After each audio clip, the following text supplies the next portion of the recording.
Funko's NYCC 2021 was a hot mess last year. The reason why we're talking about it here now in 2022 of February.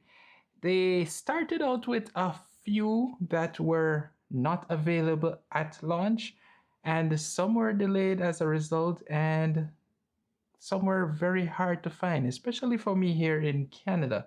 Now, the one that took longest is the one that we're going to start off with the review, and that one was Tiamat. Tiamat. Almost said it correct. Tiamat is something that I don't quite know about. I am not quite familiar with Dungeons and Dragons, other than the fact that it is a game that is played by a whole lot of folks. But I picked this one up primarily because I absolutely love dragons. I am a huge fan of dragons. So this one is a 5-headed dragon, with each of them having their own individual characteristics. So if you notice, each have their own small difference. The main body color of the body is also from the middle red one. The feet and the tail look pretty amazing, and I love these little holes in the wings.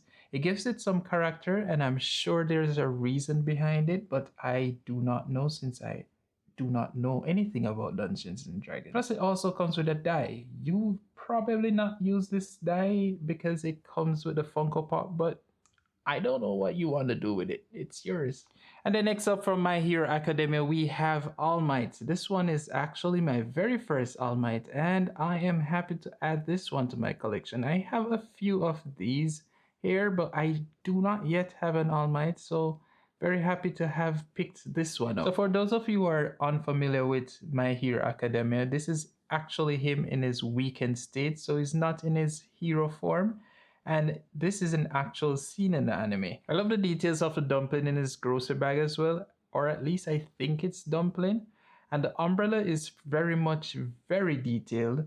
And I also noticed that his eyes too aren't exactly the Funko type eyes, so I very happy that Funko did that version of eyes versus their original eyes. It would have looked just way too weird. His hair too looks pretty awesome, and in my opinion, I like a lot of things about this Funko Pop. So let me know if you are also a fan of this one. Continuing with My Hero Academia, we also picked this one up. This one is Sue. I absolutely love how Funko did this one.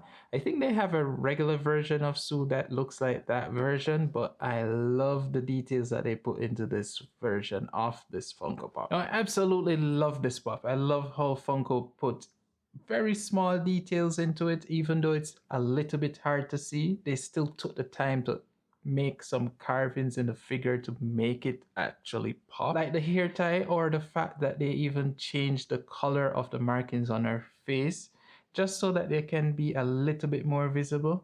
Overall, I'm very happy with this pop. I think it looks absolutely amazing. Now from X-Men, I had to definitely pick this one up. This one was Polaris, and admittedly I knew nothing about Polaris before I grabbed this one. This one was primarily a Funko Pop that I picked up because I read a little bit about it after and found out, oh, this one has a cool backstory, and had to pick this one up. Now, being a fan of the X-Men comic series, I absolutely still really had to pick this one up.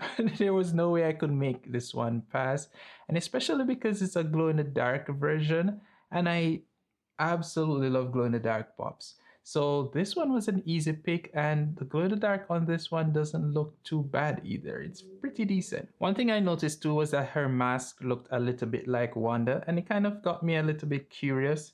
So when I looked it up, I actually found out that she was Wanda's half sister. So that was something I didn't know. And then that cleared up a whole bunch of other things, especially why this pop looks so much like the Wonder Pop.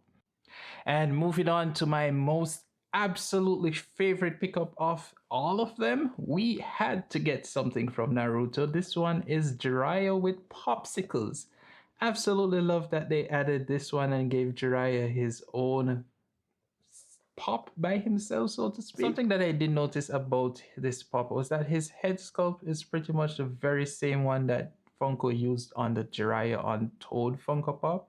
But everything else is pretty much unique and new. Popsicles are a major feature of this pop, especially it being a scene from the anime where it kind of felt like Jiraiya and Naruto had a father son moment, even though Naruto is an orphan. I think it's interesting too that it also came with a stand, but the fact that he has a sandals on and it'd probably be very hard to stand on his own, I kind of understand why. Altogether, it's a pretty well designed Funko Pop, and if you're looking for my other NYCC Funko Pop pickups, you can watch the one that is displayed on the screen currently. I'd mega appreciate it if you did. I'm Ricardo, also known as the Pop Patrol. Thanks for watching, and bye for now.